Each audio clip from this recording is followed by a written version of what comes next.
Hello, I'm Peter Rails, the editor for the first section of On the Wings of War and Peace.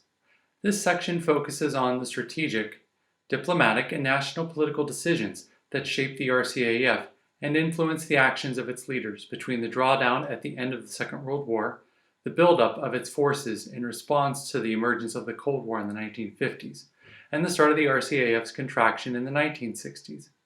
Chapters examine the events behind the growth of the RCAF,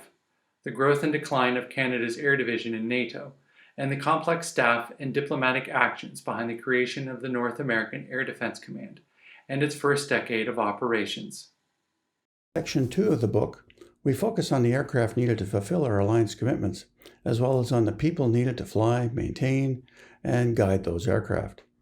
Chapters examine the Avro Aero, officer education, aircrew training, aircraft maintenance, the Women's Division and their operation of the early warning radars, and finally the Auxiliary Air Force and its place in the front line of defense in the early years of the Cold War. Hi, I'm Will March, one of the editors of On the Wings of War and Peace.